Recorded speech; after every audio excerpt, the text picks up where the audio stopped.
Selamat pagi teman-teman, berjumpa kembali dengan saya Suharno dalam pembahasan audit kredit. Eh, Dalam pembahasan hari ini kita akan membahas tentang tahapan audit, kemudian audit program dan kertas kerja audit.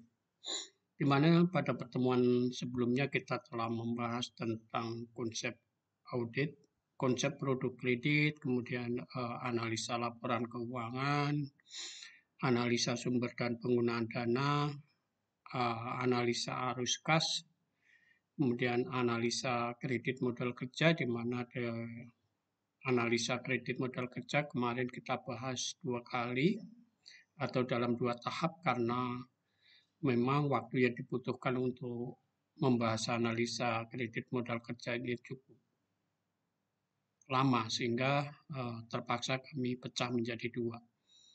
Selanjutnya adalah analisa kredit investasi dan pihak-pihak terkait dalam proses pemberian kredit, kemudian ada tujuan, prinsip, dan skop audit yang telah kita bahas.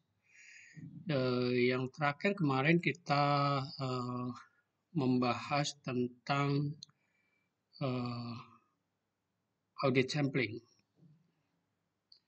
Hari ini kita akan membahas tentang tahapan audit, kemudian audit program dan kertas kerja audit.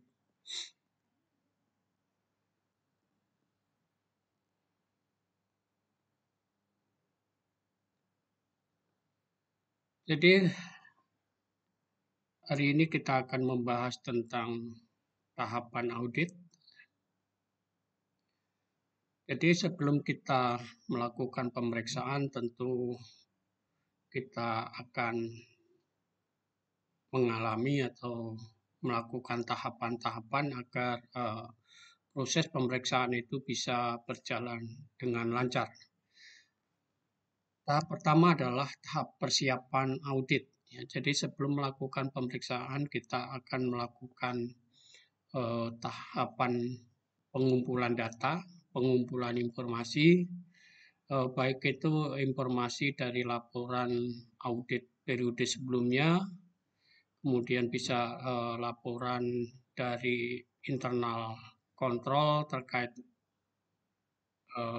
audit kredit, bisa juga dari laporan dari OJK ya, yang terkait dengan kredit yang akan kita periksa di cabang atau di kantor pusat.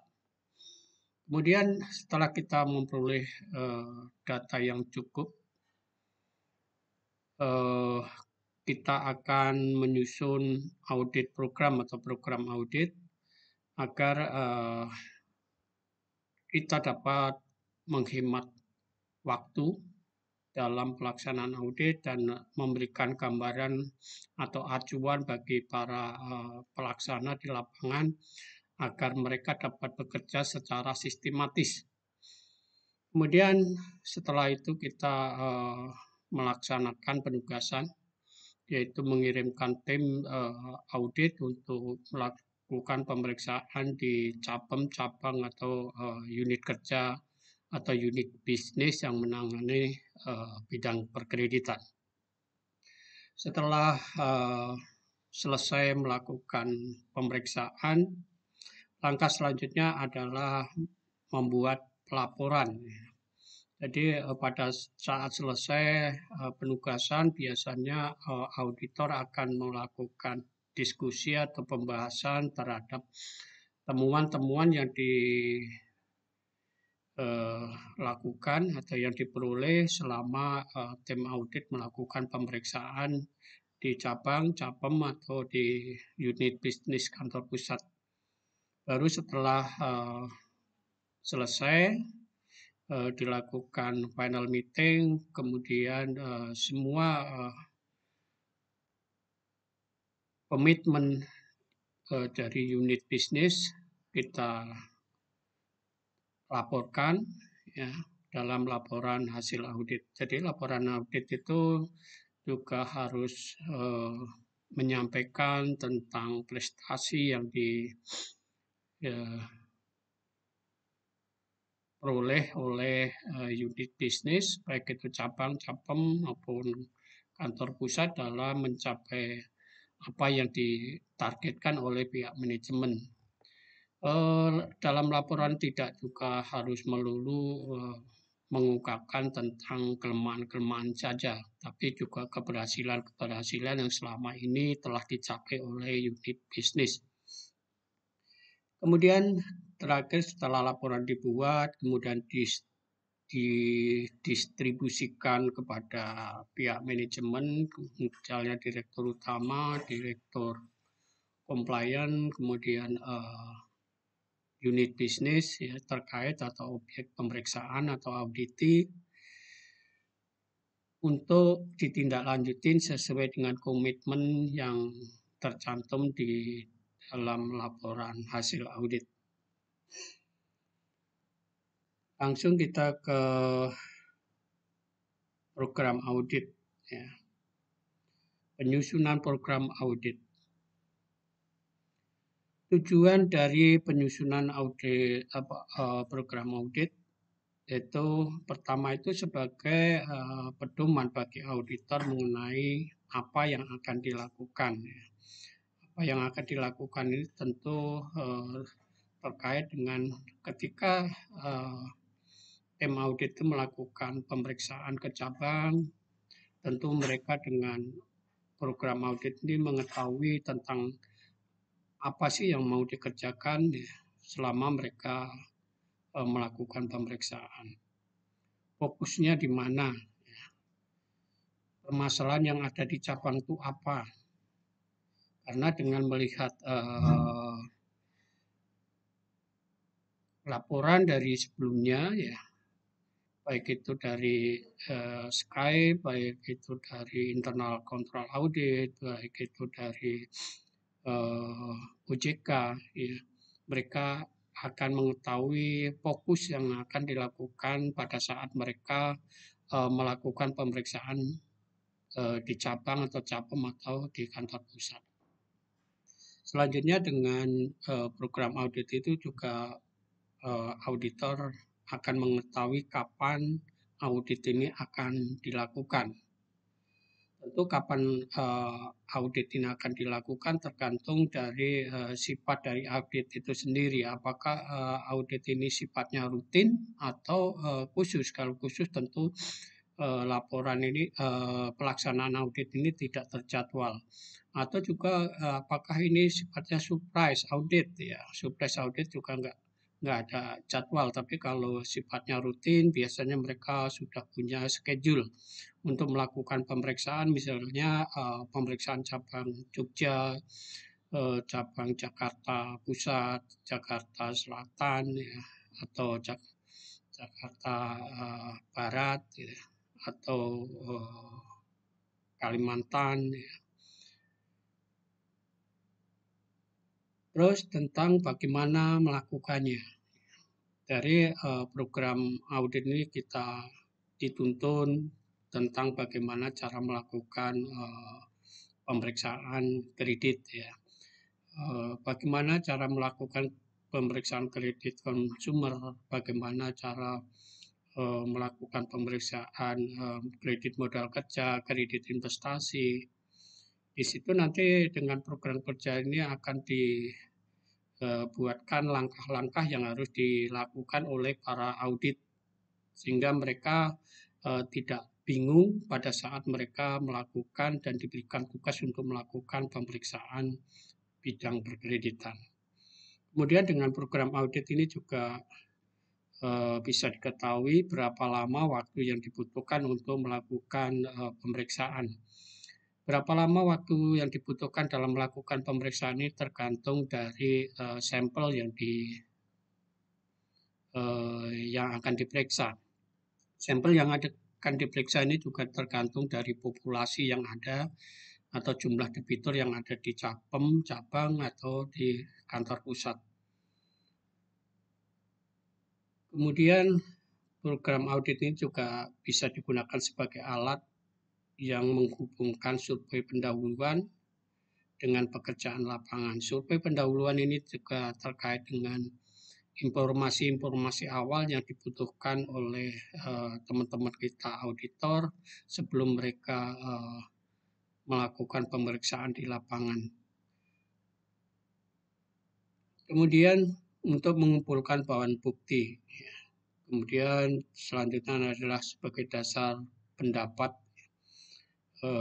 auditor tentang penilaian efisiensi, ekonomis, dan efektivitas terhadap aktivitas yang akan diaudit atau aktivitas dalam proses pemberian kredit yang ada di cabang atau unit bisnis kantor pusat. Kemudian kalau kita bicara dengan tentang penyusunan program audit ini, tentu ini juga ada manfaatnya. Manfaat pertama adalah memberikan rencana yang sistematis, menjadi dasar penugasan auditor, menjadi sarana pengawasan dan evaluasi terhadap kemajuan pekerjaan audit, kemudian juga memungkinkan supervisi atau team leader atau manajer audit melakukan pembandingan.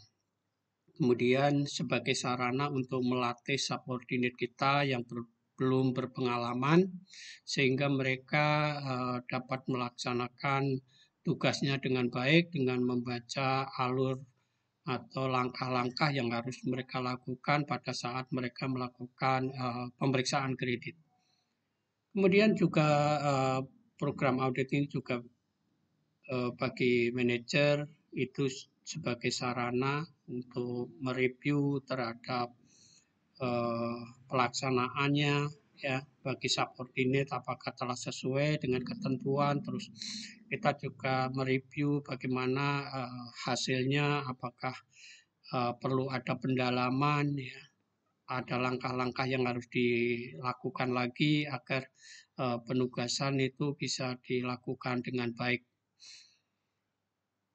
Selanjutnya, kapan sih sebaiknya audit program ini disiapkan? Program audit dilakukan setelah supervisi pendahuluan. Jadi program audit ini dilakukan setelah teman-teman memperoleh informasi terkait dengan kredit yang akan kita periksa.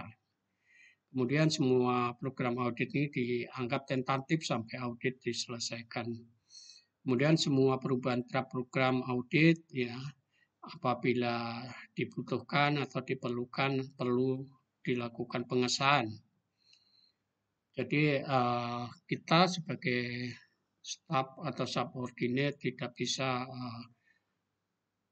berubah semaunya sendiri gitu ya. Jadi setiap ada perubahan program audit itu harus dibicarakan atau dimintakan persetujuan ke atasan.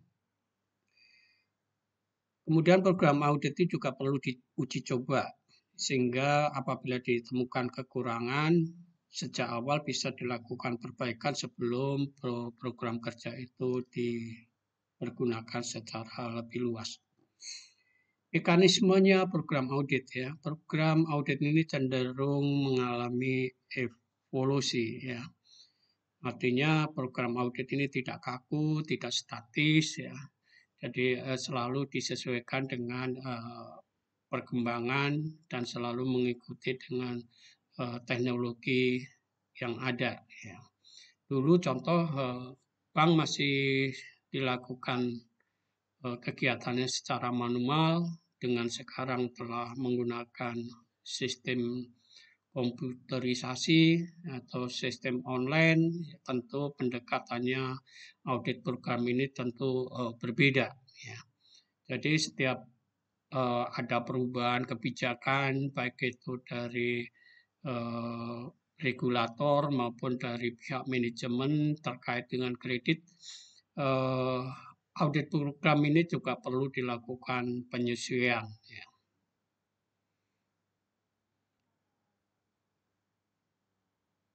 Langsung kita ke kriteria program audit. Program audit sebaiknya mengikuti kriteria tertentu, misalnya program audit harus sesuai dengan penugasan.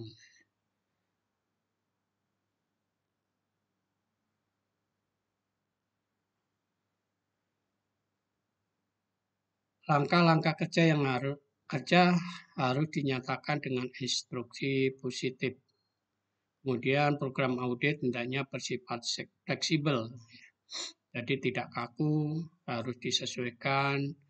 Kalau perlu juga kalau di lapangan mengalami ditemukan adanya perubahan, ya kita lakukan perubahan sesuai dengan eh, kondisi yang ada. Jadi contoh tahun ini ada perubahan kebijakan, maka program auditnya perlu diperbaiki. Informasi yang tidak perlu sebaiknya dihindari. Ya. Program audit harus dilakukan review dan mendapat persetujuan dari supervisor termasuk jika terdapat perubahan-perubahan. Selanjutnya, di dalam pemeriksaan kredit kita itu mengenal adanya cash loan dan non cash loan. Pada saat kita memeriksa kredit cash loan, langkah-langkah yang perlu teman-teman lakukan. Pertama, teman-teman bisa minta dokumen ke bagian admin ya, mengenai daftar outstanding atau nominatif pinjaman. Namun data ini sebenarnya kalau bank kita sudah online, ya, kita bisa mendownload sendiri ya, mendownload sendiri dengan dari data-data yang kredit yang akan kita periksa. Kemudian langkah kedua adalah teman-teman harus melakukan pencocokan saldo atau bagi debit atau outstanding antara yang tercantum di laporan nominatif tadi dengan angka yang ada di neraca. Misalnya untuk kredit investasi berapa, ke kredit KPR berapa, KPM berapa, kemudian kredit modal kerjanya berapa, ya. Mereka harus dicocokkan antara saldo yang ada di laporan nominatif dengan saldo buku besar yang ada di neraca. Kemudian buat tren atau perkembangan kolektivitas, apakah selama pemeriksaan atau periode pemeriksaan mengalami peningkatan atau penurunan. Karena kalau mengalami penurunan tentu ini berarti kualitas atau performa perkreditan yang ada di cabang itu tanda petik ada masalah. Jadi kita harus concern terhadap debitur-debitur yang mengalami penurunan. Apakah proses pemberian kredit terhadap debitur-debitur tersebut sudah memperhatikan prinsip kehati-hatian dan aspek-aspek pemberian kredit yang secara sehat, atau memang terjadinya penurunan itu akibat adanya risiko bisnis atau memang adanya rekayasa dari pihak-pihak yang terkait dalam proses pemberian kredit. Itu nanti akan perlu pendalaman bagi para auditor pada saat melakukan pemeriksaan seandainya ada indikasi penurunan kualitas kredit yang ada di cabang ini cukup signifikan. Kemudian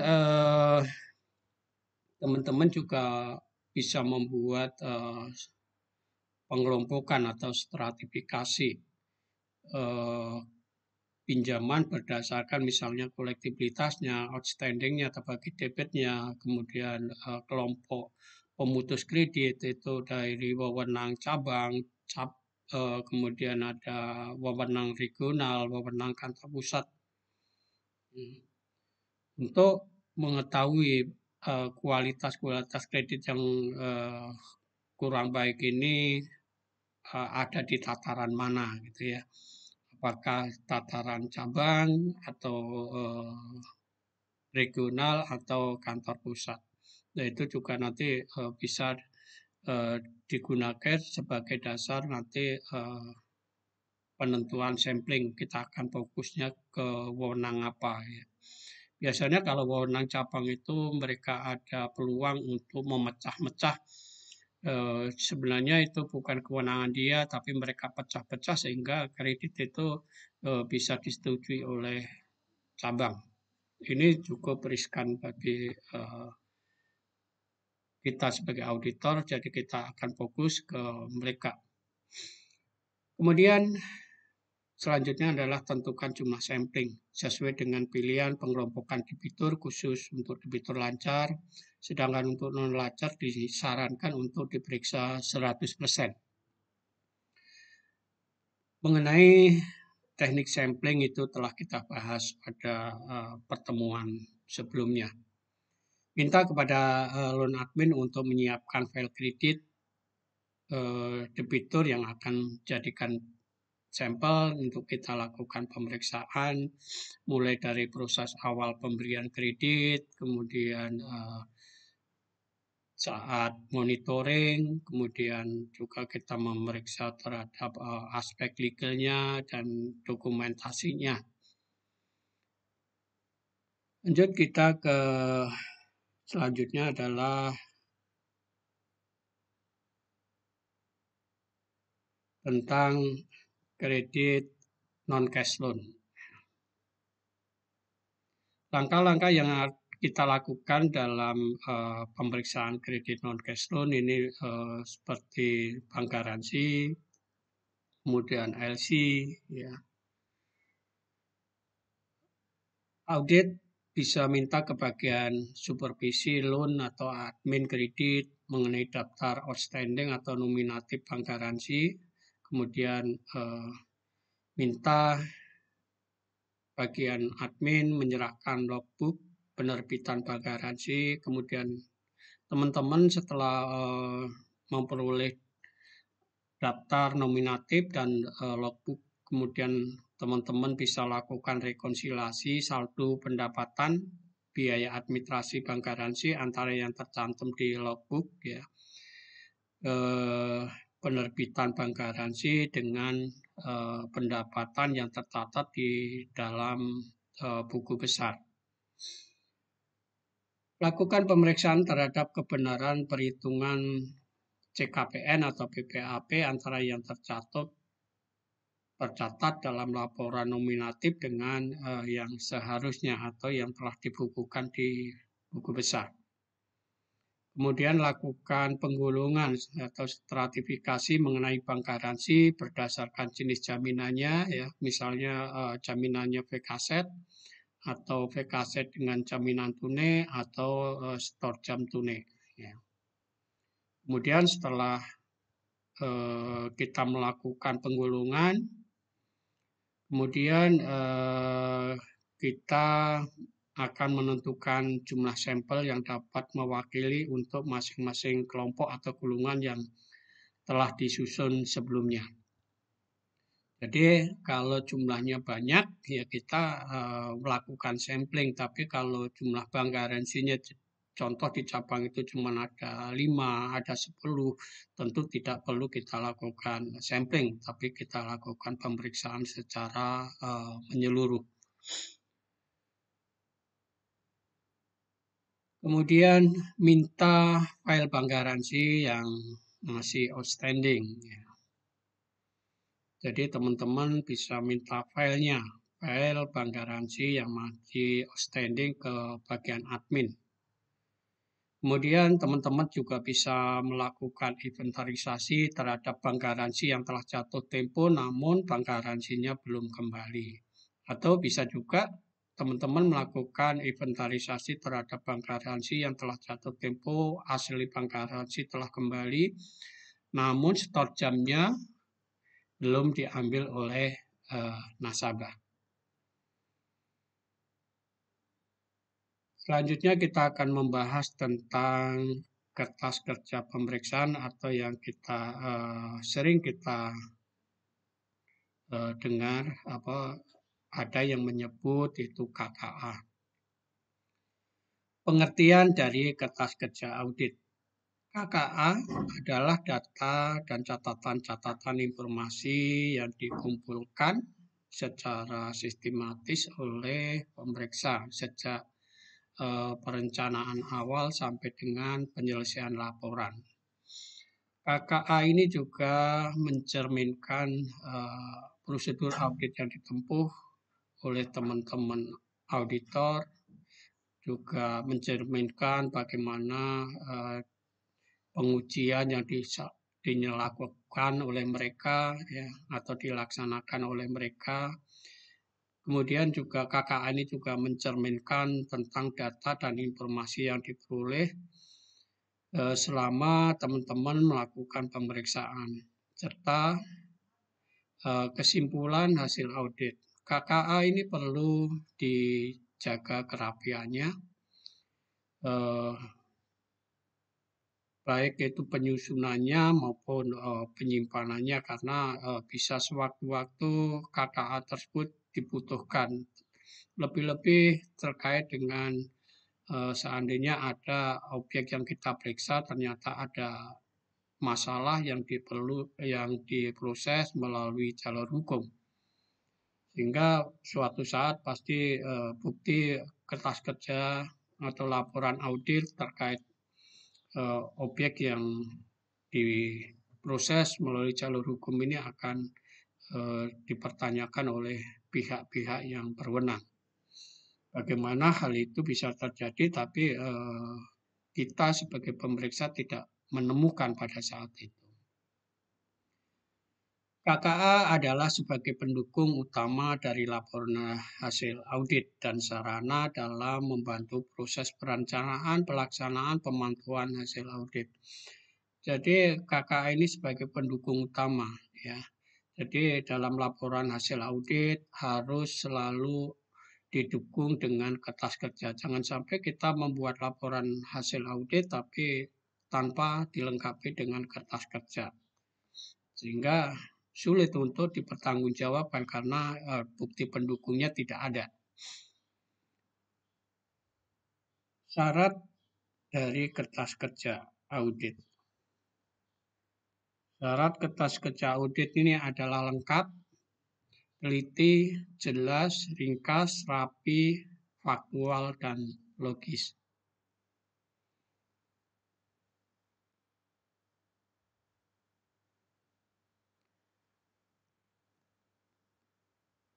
KKA ini harus lengkap, artinya KKA yang disajikan harus memuat informasi yang lengkap sehingga tidak membutuhkan lagi penjelasan tambahan secara lisan dari petugas yang melakukan pemeriksaan tersebut. Ya. Jadi seandainya pihak atasan atau manajer itu membaca kertas kerja yang kita buat, mereka tidak perlu lagi memanggil kita untuk menjelaskan secara rinci terkait dengan kertas kerja yang kita buat.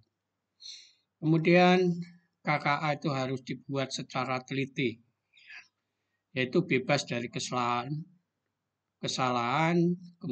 pencatatan, kemudian kesalahan perhitungan maupun kesalahan penyajian informasi.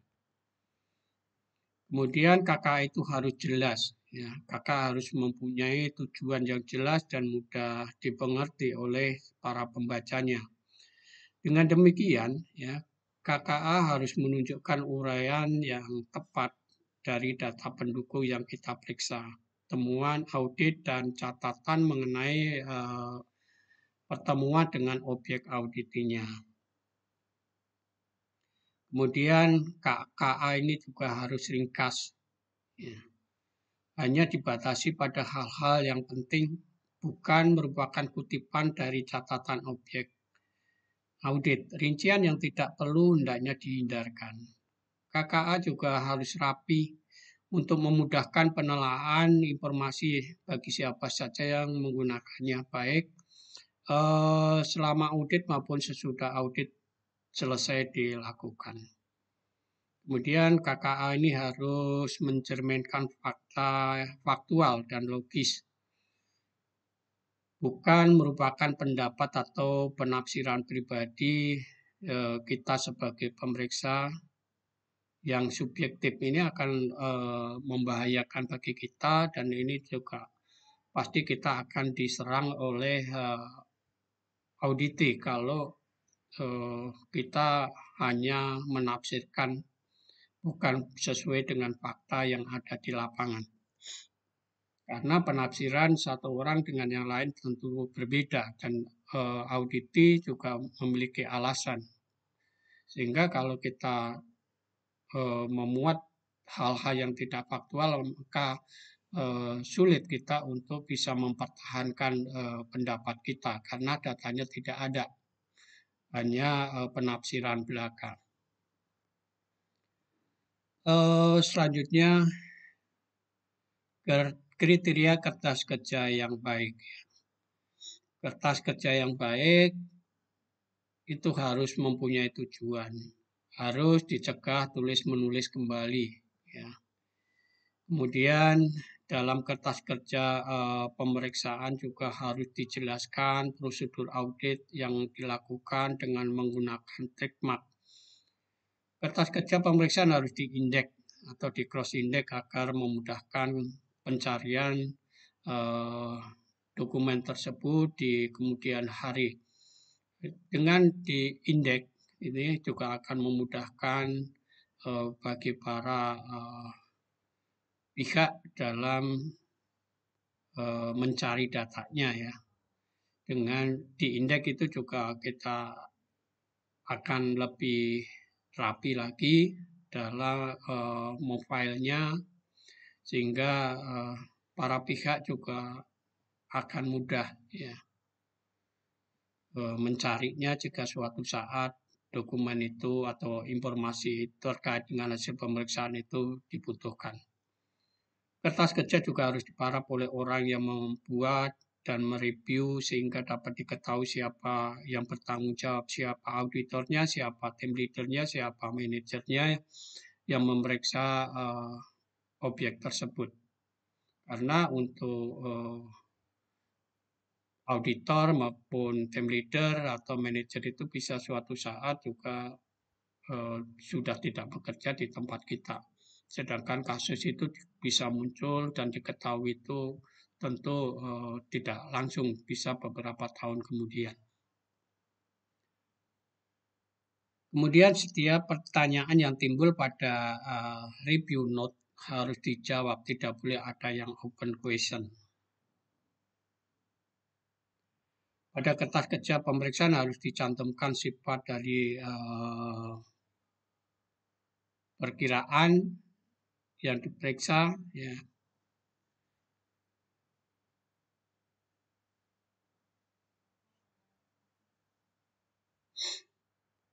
Kemudian prosedur pemeriksaan yang dilakukan, yang selanjutnya adalah tentang kesimpulan mengenai kelayakan perkiraan yang diperiksa. Kemudian hal tambahan, kertas kerja pemeriksaan harus rapi dan bersih, kertas kerja pemeriksaan harus mudah dibaca, ya. Tulisannya juga siapa saja yang membaca itu mengetahui, tidak perlu minta dilakukan penjelasan ulang, ya, karena tulisannya rapi, tidak banyak coretan, ya, sehingga setiap orang yang membutuhkan kertas kerja itu akan dengan mudah membaca kertas kerja yang kita buat. Bahasa yang digunakan Indonesia atau bahasa Inggris juga harus baik sehingga mudah dipahami bagi pihak manapun yang membutuhkan kertas kerja itu. Jangan hanya memfotokopi data klien tanpa diberi suatu penjelasan. Jadi kalau nanti kita memeriksa, sebaiknya tidak hanya memfotokopi. Ya. Setiap data yang kita fotokopi harus diberikan tambahan, ya, tambahan informasi ini maksudnya apa, ya. Sehingga orang lain itu mengetahui. Jangan sampai kita hanya memfotokopi, ya, sehingga orang lain itu tidak tahu apa maksudnya. Ya.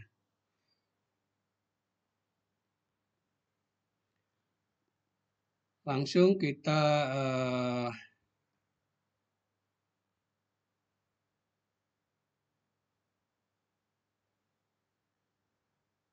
Kepemilikan dan penyimpanan kertas kerja pemeriksaan. Kalau yang melakukan pemeriksaan itu Sky, maka Sky harus mendokumentasikan dan mengadministrasikan bukti dokumen sejak dari perencanaan, persiapan, pelaksanaan, analisis, evaluasi, dan pelaporan audit. Tapi kalau ini internal kontrol kredit, dokumen ini juga milik dari internal kontrol kredit. Mereka juga yang harus mendokumentasikan. Kemudian kertas kerja audit ini juga dapat berupa kertas, bisa disket, bisa pita magnetik, film, media lain. Ya. Semua kertas kerja tersebut dikompilasi dengan memperhatikan fungsi penyusunan dan penyimpanannya. Kemudian fungsi kertas kerja audit adalah sebagai pendukung utama dari laporan hasil audit dan sarana dalam membantu proses perencanaan, pelaksanaan, dan pemantauan hasil audit. Fungsi lain dari kertas kerja audit adalah untuk memperoleh gambaran apakah tujuan audit telah tercapai sesuai dengan yang direncanakan, kemudian juga bisa membantu pihak lain yang berkepentingan dalam memeriksa hasil audit dan menilai tentang kemampuan atau kualitas dari Sky dalam melaksanakan tugasnya atau menilai kemampuan dan kualitas dari internal control credit dalam melaksanakan tugasnya. Selanjutnya adalah